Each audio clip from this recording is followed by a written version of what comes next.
Hey everyone, hi, welcome back to my channel. Today I'm going to be discussing Kelly Bishop's memoir that I just finished, and I'm really excited to talk about with you today. Now, if you're new to my channel, just know that my name is Shelly and I love books and reading, and I love Gilmore Girls. Actually, I'm doing an episode by episode little mini series on my channel. Maybe not so mini of a series because there's a lot of episodes of Gilmore Girls. But anyways, I'm talking about each episode of Gilmore Girls on my channel, something I've wanted to do for years, and I've finally just taken the plunge and started. And I know Kelly Bishop being Emily Gilmore in Gilmore Girls.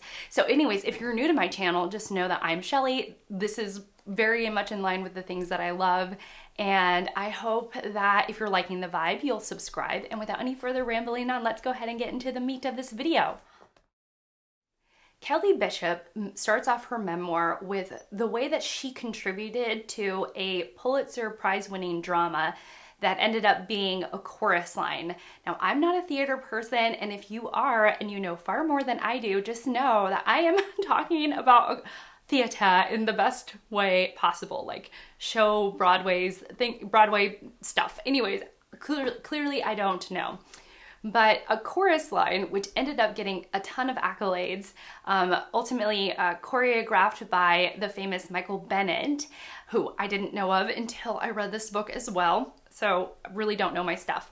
Anyways, if you're also like me and you don't know your stuff and you're really interested in this book because of Kelly Bishop as Emily Gilmore, just know that that's really where I'm coming from. I'm a huge fan of the show, but I don't really know theater. And that's what her background is in. So she talked about the way that she contributed to the seed of the idea that ended up being this incredible show that had a long-running Broadway, series. Performances.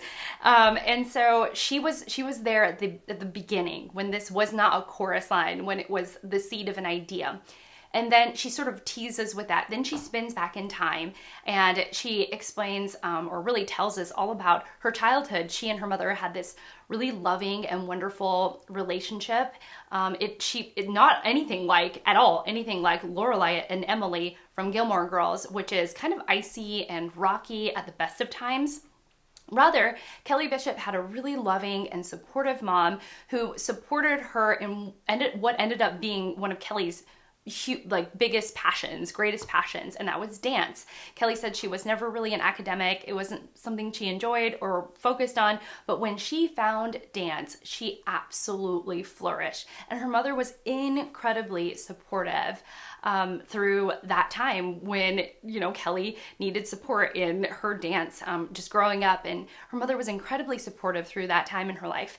And also her mother was incredibly supportive even though, or outside of the fact that she herself, Kelly's mother, was in a very abusive and awful marriage. She was in a loveless marriage to an alcoholic.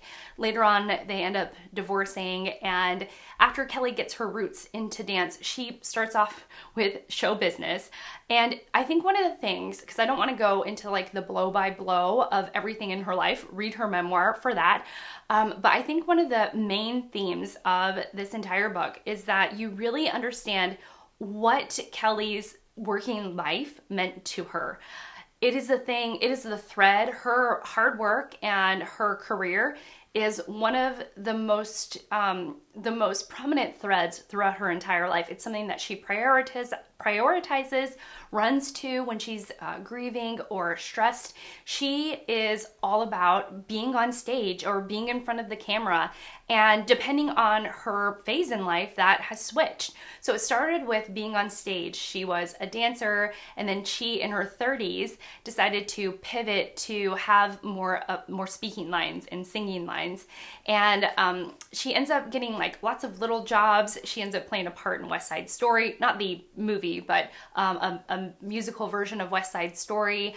And she ends up getting to play a part in A Chorus Line, which is a show that she she worked to develop, or she was at least there when it was a seed of an idea. And I think one of the reasons why she looks back at this time so fondly, even though I was sort of like, I'm just going with it. I'm just gonna pretend like she is my grandmother telling me a wonderful story about her entire life, and I'm just going with it, not asking any questions, because I don't really have the capacity to ask her questions about what's going on. So I didn't know Michael Bennett was a famous choreographer, and I didn't really understand their like on again, off again, love-hate relationship. Like truly they would be at each other and not like each other at all. And then at other times their relationship was really, formal and even loving at times. And she really credits Michael Bennett's tutelage or advice or guidance to some of the main choices she made in her life. So anyways, I think one of the reasons why she talks about a chorus line was not only was she there at the beginning and it ended up being a huge show, but she also won a Tony Award. Is that right? Why do I doubt myself? Yes, she won a Tony Award for her role in a chorus line, which is, no, I don't know, like arguably the most notoriety in terms of awards that she has ever been given. She does talk about her career. She talks about her love life. She does it in this way that is pretty snappy. She doesn't linger. She's not interested in spilling any kind of tea to tell you the behind the scenes of how horrible people are. She does it in this very like buttoned up, and humane way, in a way where she's not interested in gossiping. Actually, she says that was one of her qualities in show business, is that she wasn't interested in gossiping. She didn't engage in it, and she's not engaging in it now. She's just telling you all of the main people in her lives, her ex-husband, some long-lasting relationships, which ultimately leads her to finding someone that she really loves, who was also in show business, but not exactly the same kind of show business as her, Lee Leonard, who was more of a talk show host, or he did a lot more interviewing rather than acting, and that she has in several times of her life pivoted her career. She went from being a dancer to being somebody who was more of a speaking line role, and then she ends up going into television. One of the roles that I remember seeing her in and that she talks about is her role on Dirty Dancing. She ends up playing baby, what is her name? Jennifer Grey, I think, her mother, which is so funny because Jennifer Grey, I think that's her name, her mother in Dirty Dancing, the mother in Dirty Dancing is like, rich and snobby and like kind of, I don't know, she's a person with a certain air about her, and it's very much like the character that she ends up playing in Gilmore Girls. And of course, I was really excited when she finally did get to Gilmore Girls. But it's interesting because as this book is really focused on her entire career. All the way back from where she got her start, the people that she met, the men that she dated, the love that she eventually found. And then she ends up, auditioning for this role in Gilmore Girls, and Amy Sherman Palladino, the writer and show creator, really just loved Kelly Bishop from the very beginning and said, that is our Emily. And I'm so glad that she did, because I love Emily. She's arguably my favorite character in the show. And what I like about it is that Kelly Bishop so wonderfully captures the nuance of Emily Gilmore. And she articulated some things about Emily that I've thought about, but I have never quite articulated in the way that she has.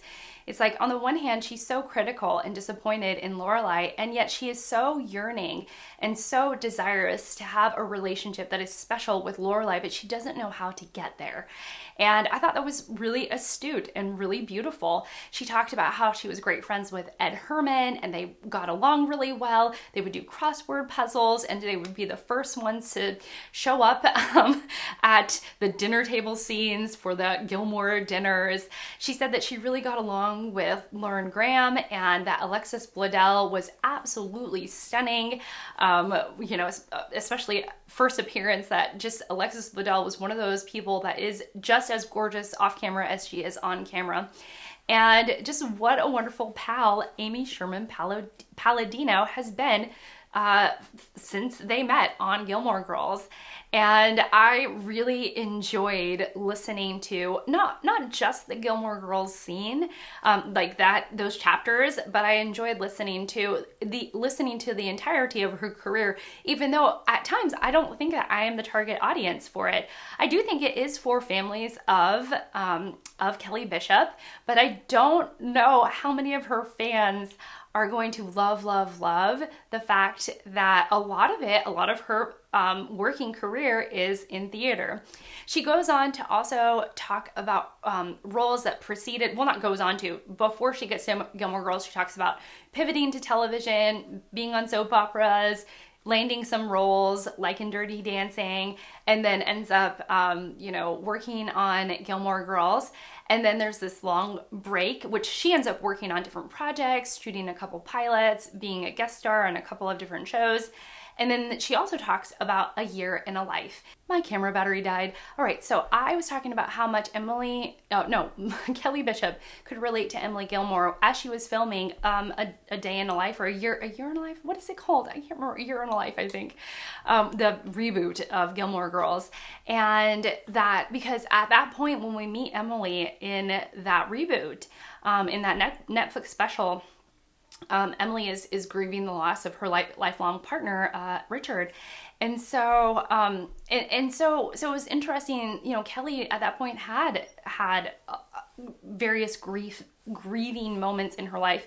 And actually one of the most touching moments I found in the book was when she talked about losing her mom, and just how, what an unhinged and odd and earth-shattering experience that is, especially since her mom was, I don't know, her first fan, her biggest fan, somebody who continued to support Kelly, whether she was on stage or on, behind the camera, or on camera, I think is right. And so when she talked about losing her mom, it just even my heart started to just swell and ache for the loss that she has endured. At times, Kelly is, fiercely feminist, strongly opinionated, but ultimately I was extremely struck by how, in a lot of ways, how buttoned up this memoir was. Again, it wasn't a tell-all. It wasn't, trying to divulge all these secrets of the industry. I was also struck by how much she herself clung to community, and how much that is lacking in the film industry. Every few years or every few months, you're working with a different crew.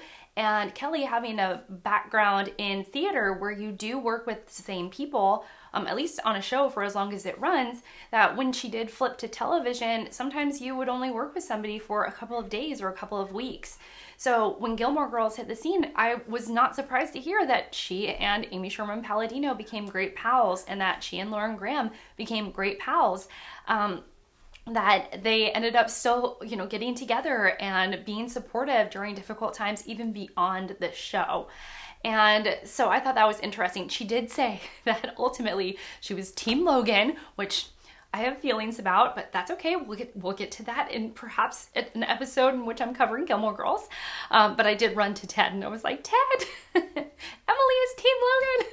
So anyhow, I hope that, but ultimately at the very, very end of it all, I can just tell that she is, she came off, the way that she came off in this memoir is grounded and thankful and grateful for the career that she's had, and that she's just her heart is just brimming with gratitude for all the opportunities that she has been given.